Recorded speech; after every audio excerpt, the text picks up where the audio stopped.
Pasintabi po mga kapuso na ipong tubig na mabaho at nilulumot na banta na raw sa kalusugan ng ilang residente sa isang barangay sa Dagupan City. Tinutukan yan live ni Claire Lacanilaw. Claire? Joanne, banta na nga raw sa kalusugan ng ilang residente ang naipong tubig sa isang subdivision na bahagi ng Barangay Pantal, Dagupan City. Iniinda ng ilang residente ang nilulumot at mabahong amoy mula sa naipong tubig sa bahagi ng isang subdivision sa Barangay Pantal, Dagupan City. Banta na raw ito sa kanilang kalusugan. Ayon sa ilang residente, simula ng pataasan ng bahagi ng daanan, hindi na nawala ang baha sa kanilang lugar. Kumbaga parang naipit po kami dito sa looban. Yung tubig, lahat ng tubig na sa amin po pumupunta. Nagka-problema na po kami dyan. Lahat kami nagkakasakit na. Problema namin na nga pagbili ng pagkain. Pati ba naman po pagbili ng gamot, wala na.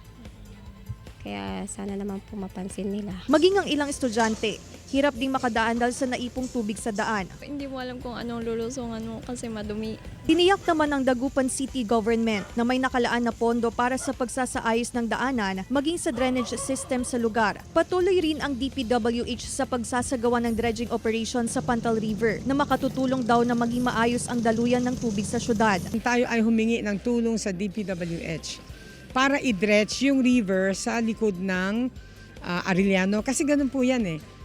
Bilang isang mayor, ang flood mitigation is not only elevation, drainage, creek, it includes dredging. It includes floodgates. Samantala, Joanne, makakasama natin ngayong umaga ang chairman ng Barangay Pantal, Dagupan City, walang iba kundi si Ma'am Jolita Perez. Ma'am, good morning and welcome to Mornings with GMA Regional TV. Good morning, Joanne. Good morning, Claire. Ayan, good morning, Ma'am. Napakaganda ni Ma'am. Ma'am, when it comes to flood mitigation, ano po yung mga programa po natin sa barangay, Ma'am? Sa amin, during my term, talagang ginawa namin is nagtanim kami ng mangrove. Nagtanim kami ng mangrove with the DNR and of course barangay officials. Nakatulong yun ng marami.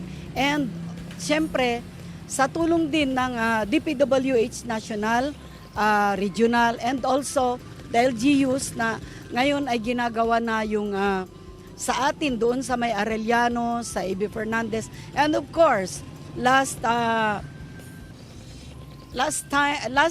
term of our LGU mayor,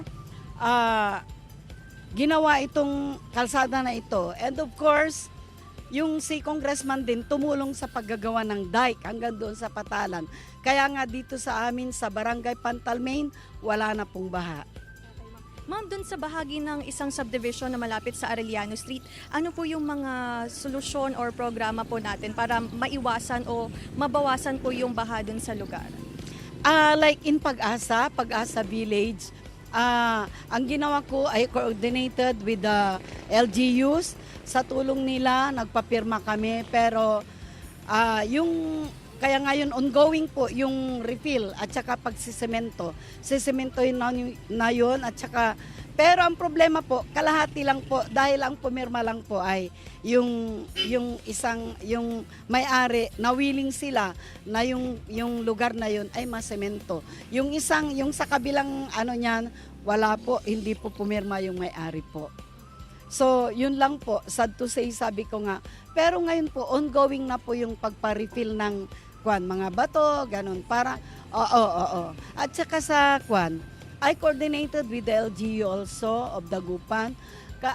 Yung habang ongoing po yung pagsisement ng ating project ng national, ang ngayon, nag-prepare na sila ng yung floodgate para kung sakaling bumaha doon sa may Arellano, na galing, alam nyo naman, sa likod ng Arellano, yung mga resident doon is may ilog doon.